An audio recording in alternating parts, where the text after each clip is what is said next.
É, meu parceiro. Bagunça pouca no Corinthians é bobagem, tá? Na quarta-feira em que o presidente vai para a delegacia na condição de suspeito, testemunha, o que quer que seja, do desaparecimento de uma nota de milhões de reais no clube, o time dentro de campo não faz o presidente ficar triste. Uma bagunça. E esse foi o Corinthians dessa quarta-feira. Antes de começar a falar do vídeo, se inscreve aqui no canal, curte, compartilha, comenta, manda no grupo dos amigos, da resenha, no grupo do Corinthians, dos torcedores e tudo mais, para a gente falar sobre a vitória do Fluminense contra o Corinthians 2-0 na Neoquímica Arena. O Corinthians chegou agora a 5 jogos sem vencer. A última vitória do Corinthians foi contra a equipe do Vasco, naquele 3-0 na primeira rodada do Brasileirão, da segunda rodada, né? O primeiro jogo dentro de casa. Essa última vitória do Corinthians, América de Cali, Palmeiras, Fluminense, aliás, última vitória, melhorando aqui, ó, os dados estatísticos. O Corinthians tem 1, 2, 3, 4, 5, 6, uma vitória em 7 jogos. Essa é a sequência do Corinthians, que chega a 4 jogos no Campeonato Brasileiro com uma vitória, um empate e 2 derrotas sofridas. O que foi o jogo? Primeiro tempo do Corinthians. Enquanto o Corinthians teve intensidade e concentração, mesmo que desorganizado taticamente, que é perfil desse time do Ramon Dias, o Ramon tem a tática que ele gosta, que é no losango, quando tem o Garro, e quando não tem o Garro, não tem nada. Minimamente organizado, o Corinthians jogou bem. Foi intenso, teve concentrado, foi melhor no primeiro tempo, teve chance clara de gol com o Memphis, teve finalização com o Bidon e tudo mais. O Corinthians buscou no primeiro tempo. E aí chega a segunda etapa, o Corinthians toma um gol espírita do René. Eu digo gol espírita porque é um gol achado mesmo, um rebote de uma bola parada. E eu vou falar sobre esse problema do Corinthians de segunda bola. O René acerta um tubo. Vão criticar o Donelli, mas não vejo motivo. Ele não tem culpa. O René nunca mais vai acertar um chute desse de direita na vida. Talvez ele nunca tenha acertado na vida um chute desse. E aí se desorganiza de vez. Tira o Carrilho de novo. A família Dias tira o melhor jogador do Corinthians. Empilha atacantes. Coloca um Thales Magno errático e desconcentrado. O que será que aconteceu com esse garoto, hein? Depois que ele renovou o contrato com o Corinthians. O nível de desconcentração dele é absurdo quando ele entra. Absurdo. Ele entra, parece que ele está tão desligado no jogo que ele não sabe nem o que ele está fazendo ali. É bizarro. Tentou por o Hector, e aí o nosso queridíssimo Martinez faz o que faz, né? Quando o Corinthians parecia se organizar no 4-2-4, o Martinez vai lá e acaba de vez com a partida. E acaba de vez até com um pouco de moral que ele tem com a torcida. Acho um jogador completamente estabanado. Bom jogador, porém estabanado e irresponsável. Não é a primeira vez que o Corinthians passa sufoco por causa dele, por causa desse tipo de jogada dele defendendo. Eu acho que é irresponsabilidade mesmo o termo. O pênalti que ele faz hoje é totalmente responsabilidade. O Bernal, o Serna, número 90, bom jogador do Fluminense. Já tinha feito o passe. A bola já estava praticamente decidida, o lance já decidido a favor do Corinthians. E ele vai e pisa no Serna. Completamente desnecessário. E ainda sem a noção de onde está dentro do campo. E ainda tem a cara de pau de sair apontando para o juiz que não.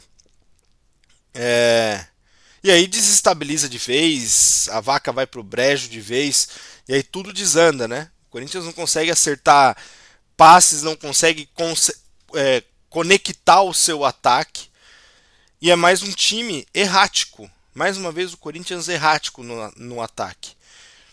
Talvez o principal problema desse Corinthians com o Ramon Dias seja isso. É um time que não tem criatividade. É um time que não consegue criar. Que joga muito pelo o poder individual. E quando tem um pouco de organização, tem que apostar no Garro, que é o cara que pifa os dois melhores jogadores do time em questão de técnica, o Memphis, e de finalização e velocidade, que é o Yuri. Quando isso não acontece, o Corinthians trava. Eu vou pegar a estatística do jogo de hoje, e aí vai ser mais uma vez em que o Corinthians teve mais posse de bola. Tá aqui, ó. 59 contra 41. O Corinthians de novo teve mais posse de bola que o adversário. Assim como foi contra o Palmeiras, assim como foi contra o Huracan, naquele jogo da Neoquímica Arena. Esse é o perfil de jogo do Corinthians, né? É isso que é o mais estranho. O Corinthians não consegue criar. Mesmo tendo bons jogadores, tendo um jogador tecnicamente absurdo que é o Memphis, o Carrilho, o Bidon, que é muito bom jogador, muito técnico. Mesmo tendo o Mateuzinho, que é um lateral ofensivo. É um Corinthians que não cria. Que é um Corinthians nulo no ataque.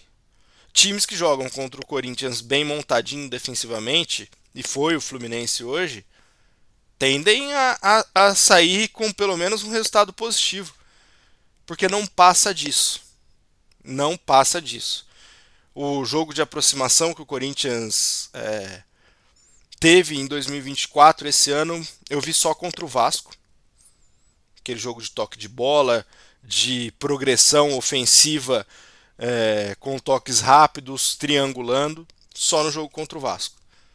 Em nenhum jogo do Paulista eu vi isso, e em nenhum jogo do Brasileiro aconteceu isso também. Sobre a segunda bola do Corinthians, mais um gol que o Corinthians toma de segunda bola, né? Contra o Palmeiras foram 2. E isso é reflexo tático. Por quê? Porque muitas vezes o Ranielli tem que sair em cobertura o tempo todo. Tem que sair em cobertura do zagueiro, sair em cobertura dos meio-campistas que muitas vezes ataca por fora, e aí tem que voltar, e nessa volta o Ranielli tem que sair da posição dele. É um time que não tem muita manutenção de posição defensivamente e também não busca marcação individual, isso que é o estranho, né? Se você não mantém posição, você marca individualmente. Ou se você mantém a posição, você pode fechar a casinha ali e tá todo mundo posicionado bonitinho, que o Fluminense fez hoje, muito bem feito. Mas não. E aí a segunda bola, que era para o time posicionadinho ter, não tem. Não tem a segunda bola com o Ranielli, não tem a segunda bola com os outros meias, porque na maioria das vezes ou vão estar abertos para criar, ou vão estar voltando da jogada ofensiva, ou vão estar distantes. E aí tem os atacantes também, que ou marcam pela beirada e aí não vai pegar a segunda bola mesmo.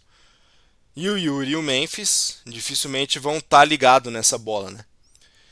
Então, mais uma vez, o Corinthians toma um gol de segunda bola. Gol do René, gol de segunda bola.